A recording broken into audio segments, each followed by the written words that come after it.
Meng heads up the Enterprise Business Group. Please feel free to have any questions this time around. Yes, happy to answer anything you guys have on servers, storage, consumer, commercial PCs, mobile phones, tablets, anything. I used to run the ASEAN business for about 3-4 years before this job. I only just started in April this year for enterprise. A little bit of enterprise background when I was in IBM for about 13 years, selling to large corporate as well as SMB customers in IBM at direct face-to-face level.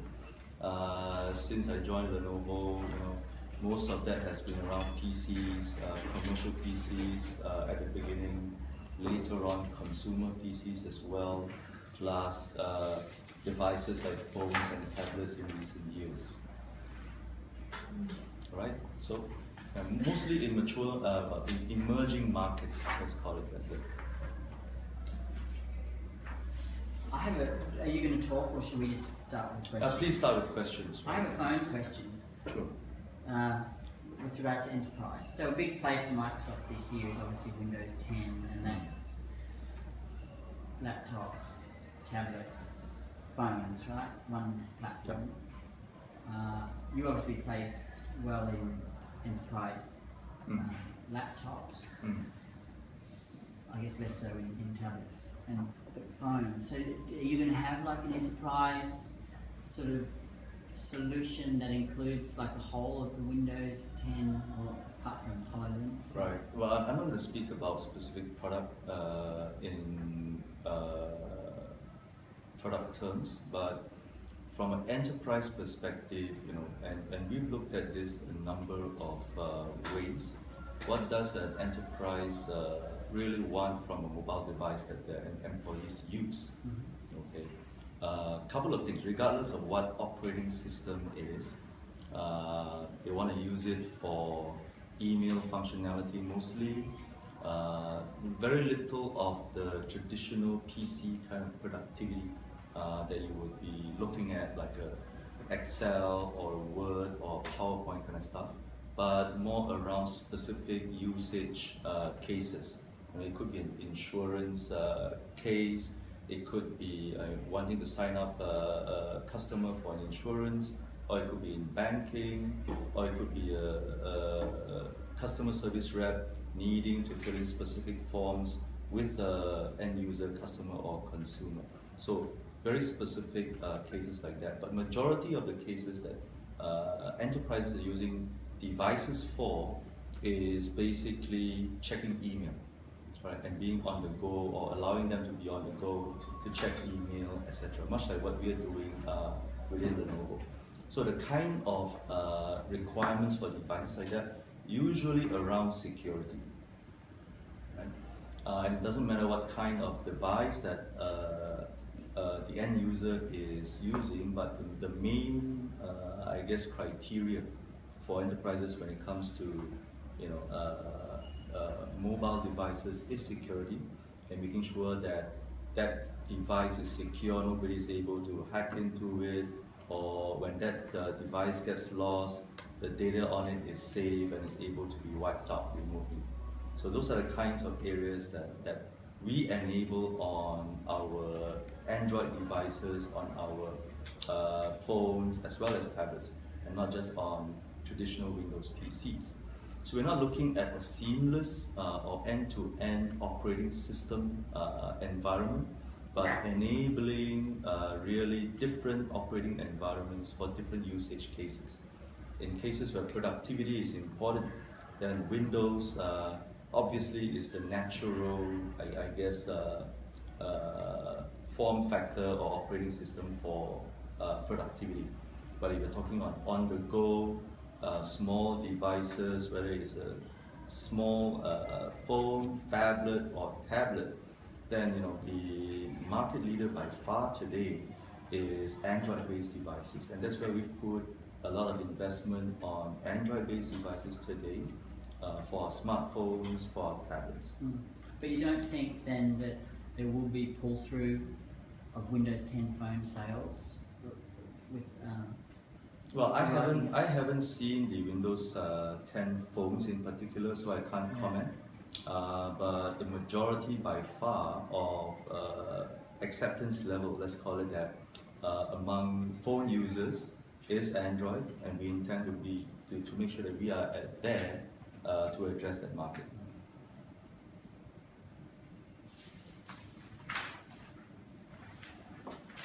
So you made a big call about wanting to be, I guess, #1 in the server market. But I guess in the server market, it's obviously it's also slowing down as well. Why do you think Lenovo can be that #1 position? Everyone's kind of running away from it. You guys are doing the complete opposite. We hope everybody runs away from it. So you can be #1 and that's it, by right? default, but no, I think the reality is, if you look at the global PC market, it's been flat or slightly declining year on year for I think the last 2-3 years now. So that is a market that is not growing. However, at the same time, Lenovo has been able to grow volume and share in that market, through a variety of different strategies in mature markets, but also in emerging markets. We see, on the contrary, for the server market or the enterprise market, even though the growth rate year on year is about 1 to 2%, right? That is significantly more than the PC growth rate, which is negative. Right? So we see, actually, unlike many other vendors out there, the server market as being a growth industry, and those are just based on what people can see today. All the analysts like IDC, Gartner, etc. But there's this wave of IoT, cloud, etc. that we think we will hit an accelerated adoption curve in those devices, and that will generate a lot of requirement for servers on the back end, for storage on the back end, right? And we want to position ourselves for that growth when it happens. But you're focusing on hardware, and obviously there is a cloud strategy for you guys. What's the balance like? Do you hope to grow then the cloud, or do you want to focus on the hardware, or is there a market for both? We look at the market in a variety of ways. So there is a market for on-premise, whether it is leveraging cloud technology, or whether it is traditional data center workload, traditional applications, etc. So that is one area of the market that we cannot know. And you see the market share or the market segment charts just now. It's still a large portion of the market, right? Almost 40% of the market is in very large enterprise. Guys like Telstra, Optus, etc. They still want to own their own infrastructure. So all of that is going to be on-premise. And we want to make sure that we're positioning our solutions at the high end with the large customers. Now, cloud is something that we also want to be focused on. And we're going to do it in a couple of ways. Whether it is off-premise or whether it is an MSP type of arrangement, these guys are going to need hardware, right? And we want to be able to provide the right kind of hardware in terms of storage, in terms of servers, to be able to meet those needs. And we believe that we are very well positioned to do that right now with our current set of offerings as well as our new set of offerings in the years to come. So who is your target market then for, I guess Matt was saying earlier that healthcare and education is quite a big focus for Lenovo? Specifically for ANZ, yes, healthcare, education, very large businesses like banks or financial institutions, telcos, all those are really key for us. Australia is the second largest market for us in terms of country within Asia Pacific, so it's definitely a large focus area for us. For enterprise. Behind Japan again. Yes, behind Japan.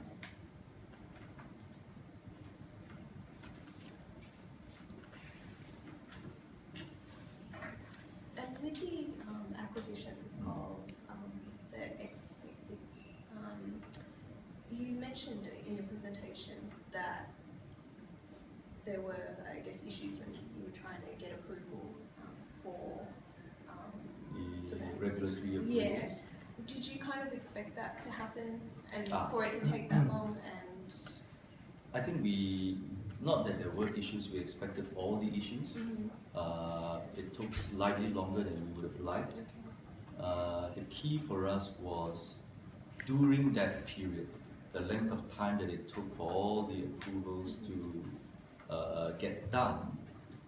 You know, we had to be silent.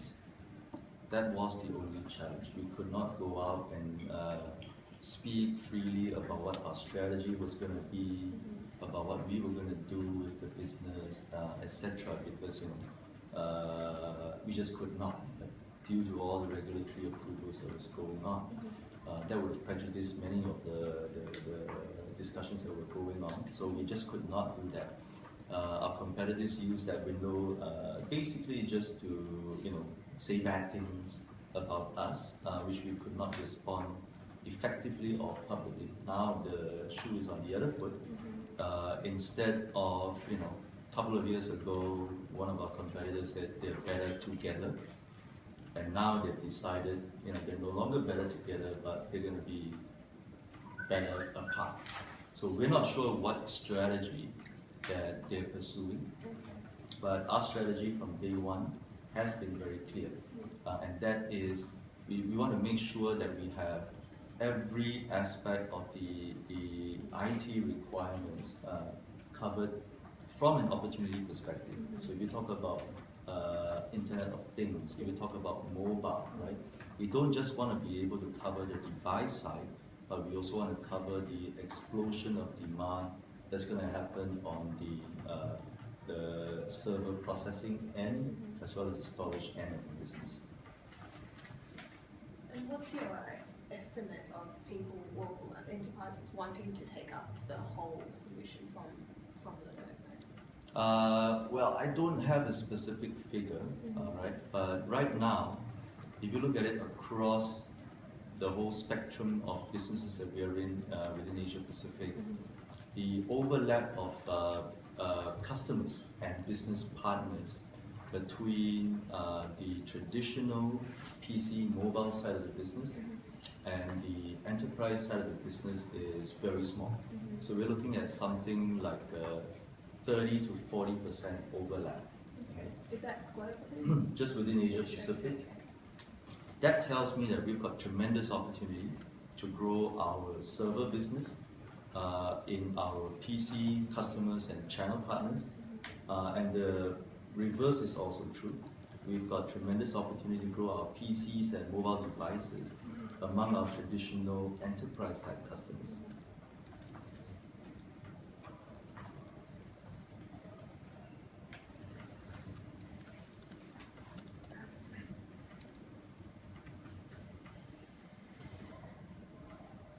You mentioned that ANZ's second market, focus market, right? Second largest market for you guys. Enterprise, yes. Are there any specific strategy or plans for the year ahead for that market? Well, and I think we inherited a big or very effective sales force from IBM in terms of selling the high-end, the large enterprise business. We've got tremendous skills in terms of sales resource, technical sales resource in the team today that is able to address the solution requirements of a large customer. On the other hand, where we are traditionally strong in Lenovo is what we call the transaction model, which is the high volume, low value kind of business that we are in today for PCs and mobiles.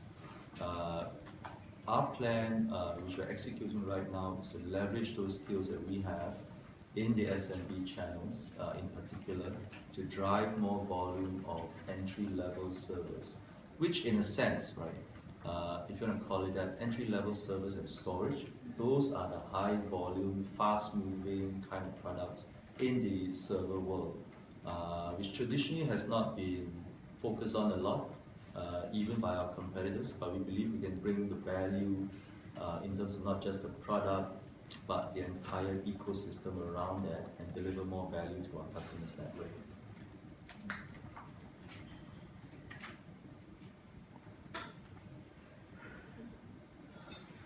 The stuff you're doing with the rebranding, which I guess it's mainly aimed at consumers, right? But it will have an impact on enterprise in the BYOD sense, yeah? It will. My experience in the past is when I was selling to commercial customers for PCs, they always use a reference to what we are doing in the consumer channel, because it's the most visible touch point that we've got interaction with our customers. And it could be a consumer buying for himself, it could be a small business owner buying for his company, it could even be a CIO who happens to either browse an offline store or our online stores.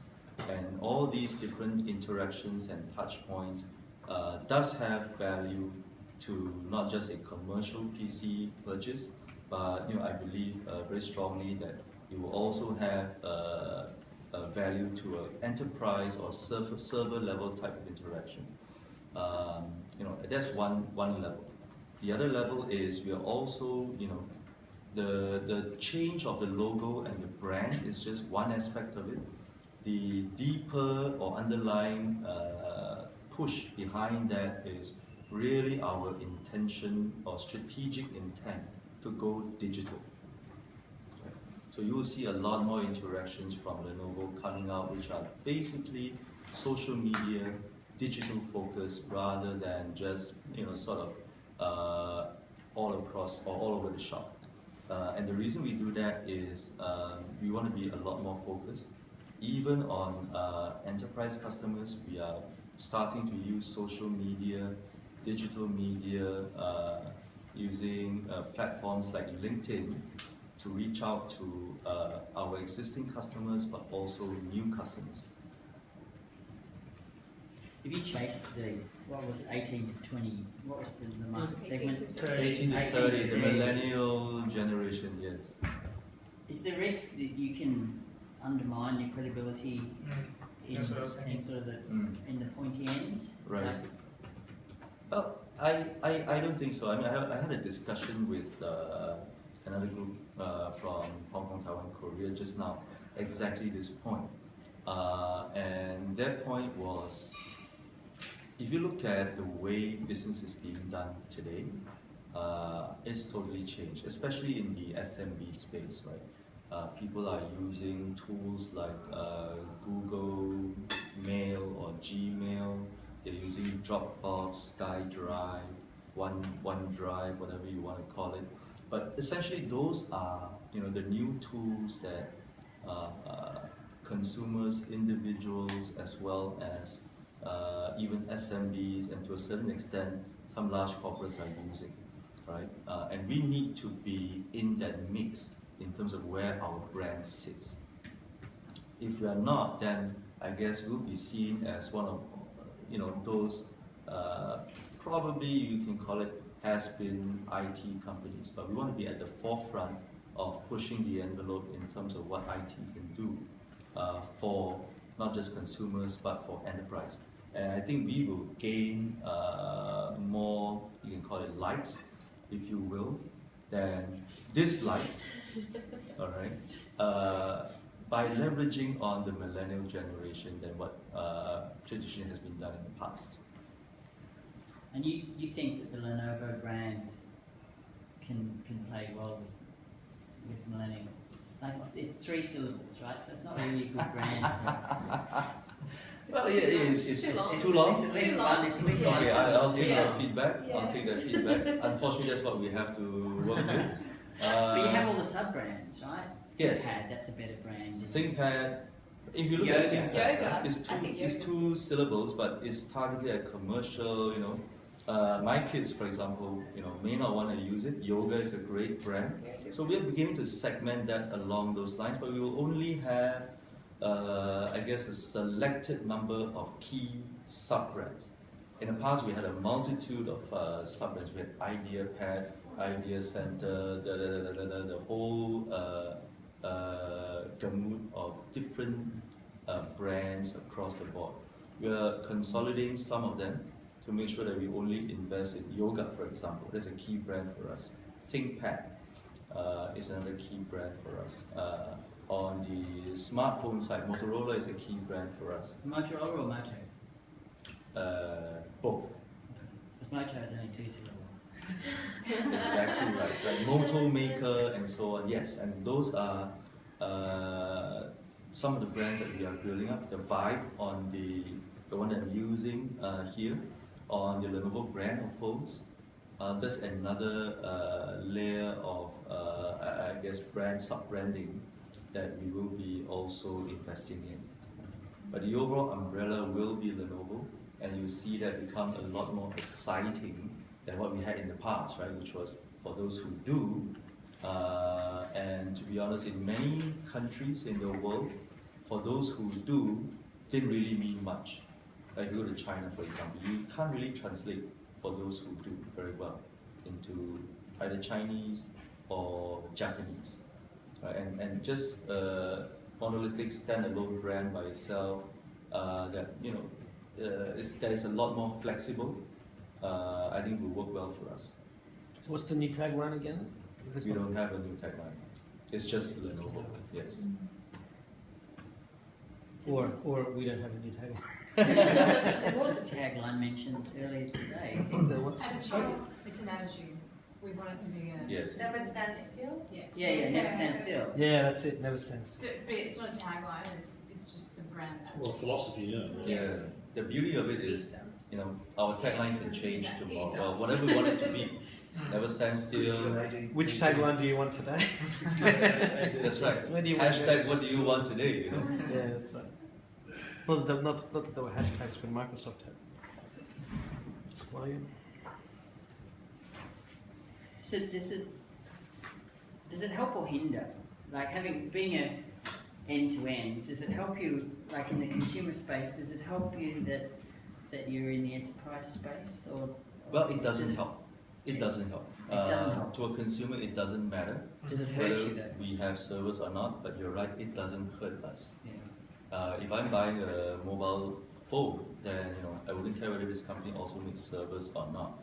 But if I was in the enterprise, I would care whether this company is strategic, and I would care if I was buying a device from this company, whether it is a phone or whether it is a PC or a tablet, that this company has a strategy and it will address my enterprise needs in the long term.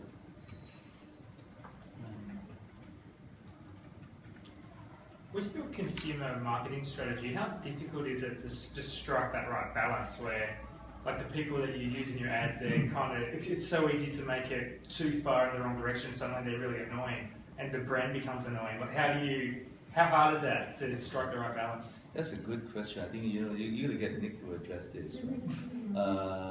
But for me, I think millennials especially, but customers in general, they want to be engaged.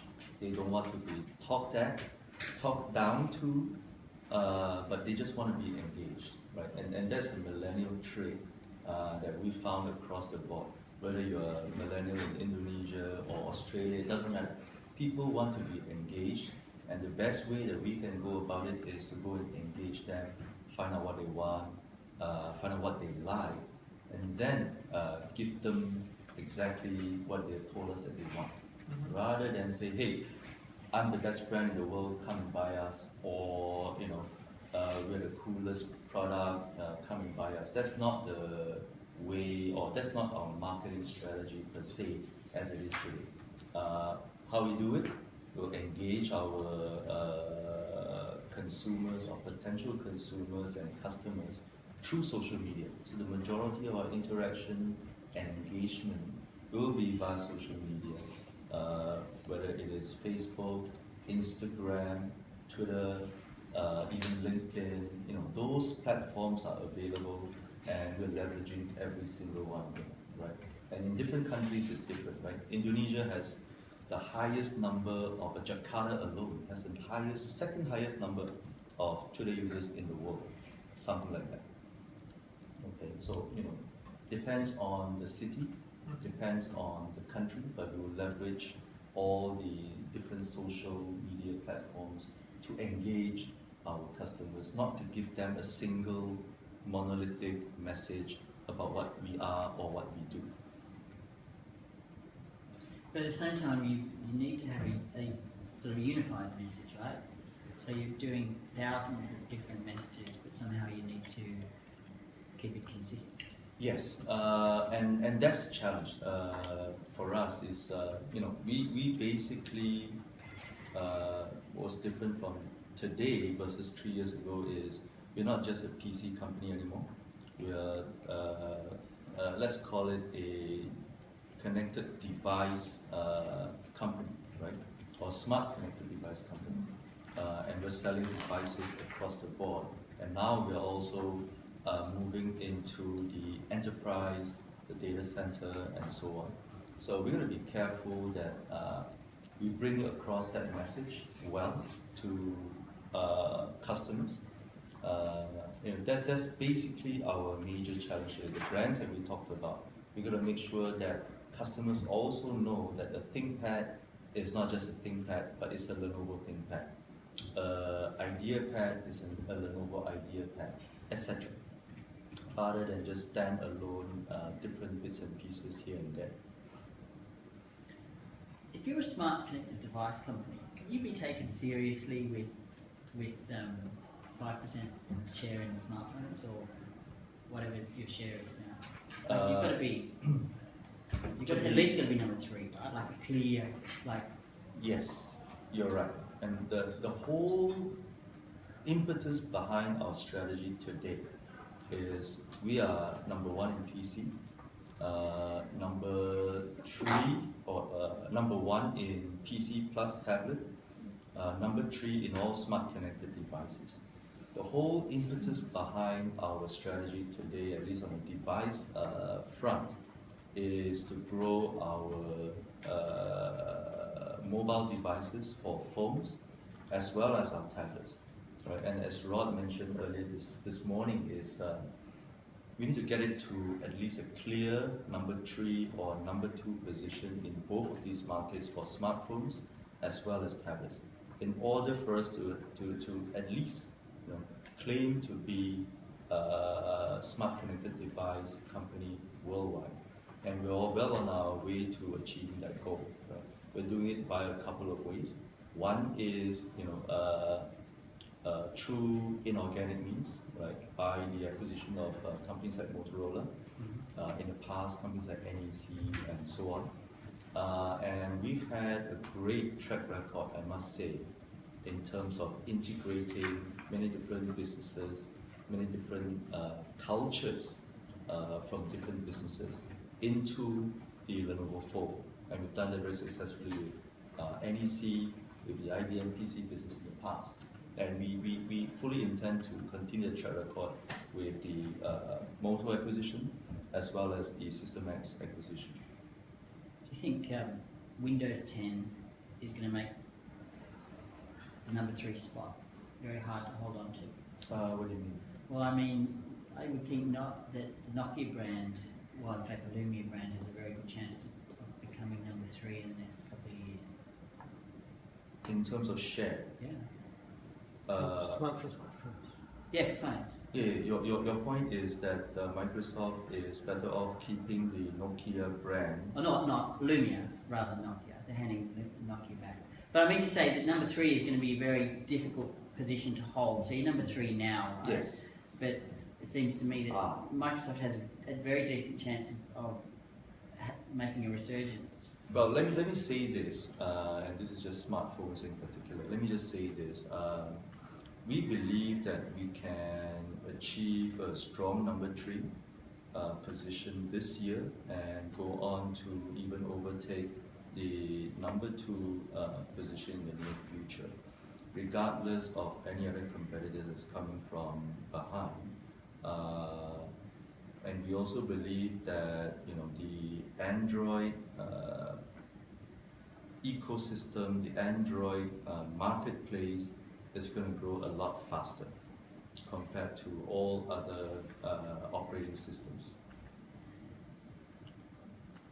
Huawei gets pushback for supposedly being owned by part of the Chinese government and for their phones and for their telco equipment. But does Lenovo have any sort of pushback from being Chinese in the server space? Clearly not in computers. You're number one. Right. I've never heard of it. But, If I bring you back 10 years, the same questions arose for Lenovo as a PC company, having just taken over the IBM ThinkPad business. The same questions about is Lenovo a Chinese company as opposed to a China company? Well, my answer is no. We are fully transparent. We are listed on the Hong Kong Stock Exchange, which is one of the most transparent and open stock exchanges in the world. And our senior leadership team is highly diverse, right? We don't just have people who have Chinese nationality. We have Europeans. Our president and COO is Italian, Gianfranco Lanci. The guy who runs our PC and enterprise business, Jerry Smith, is American. Our CFO, Wong Wai Ming, holds a British passport. Rod Lappin is Australian. Rod Lappin is Aussie. I'm Singaporean, even though I look Chinese. Who else do we have? Our chief legal counsel, Jay Clemens, is American. David Roman, our CMO, is Australian, surprisingly, based in San Francisco. So we have a very diverse leadership team, and I think that's one of the strengths of Lenovo, right? But unlike any other IT company that I know, who tend to be very one national kind of, whether you're American or European or whatever, right? Most of the senior leadership team comes from their home country. Ours is not. And that's the message we give to members of the press, our customers, our channel partners. And we're a lot different from a company like Huawei, which you just mentioned, right? In that we are a lot more global, and our leadership team is a lot more global than almost any number of companies we name out there. And that's a strength. Will there be companies or countries who will still think that way? I think there will be. Okay, it's our job to convince them otherwise. And in the last 10 years, I think we've done a pretty good job. Obviously, with the whole System X acquisition, we will have to redouble those efforts and tell the message again to all our customers, even some of our business partners, right? That we are not a China company or we are not a Chinese company. We are a global company that happens to have a heritage that came out of China, and that's the only thing I guess that we got. Do you think the regulatory hurdles have been higher for you because of the Chinese?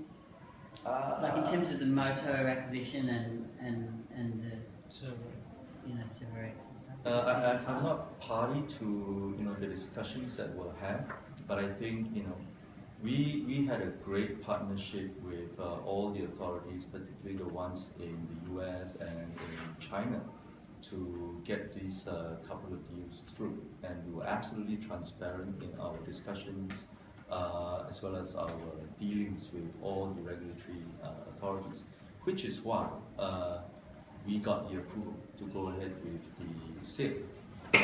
It is more sensitive from a security perspective, not because of our heritage, but more because of the fact that the servers themselves, right? They work in sensitive environments, in government agencies, in large corporate enterprises where high performance computing is a requirement, where security is a requirement, etc.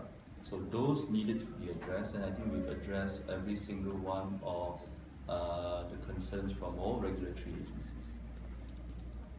Would it be fair to say that in diversifying the leadership team, that was a deliberate strategy to distance yourself from sort of the China perception, or was that just like you a... asked me, I don't think it was a deliberate strategy to distance ourselves. I don't see a need to distance ourselves from our heritage as it was, but more from a business perspective, making sure that we have the right leadership team worldwide. I think that's become actually one of our key strengths in Lenovo, which is our diversity. On the topic of security, the race at Superfish. Yes. Yes. What happened there, and can you just provide a little bit? Well, the only thing I want to say about Superfish is that we made a mistake, right? And we were working very hard to fix it, and we fixed it in a very short period of time, right at the beginning, and we'll continue to improve the way we certify applications or software for our systems going forward, and we are committed to a clean boot up and clean interface now for our customers.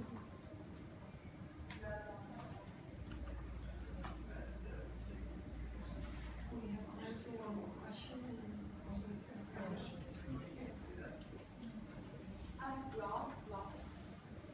Oh, hi, how are you? Good, yeah. Good. All right, stay. Okay, Alright. Is great. that all? Okay. Great. Thank you very much. guys. Thank you very much. Very pleased to see you guys. Thank you. Hope you have enjoyed the rest of the week and have a safe flight back. Okay, Ross. Yeah. Enjoy the sleep up here. See you.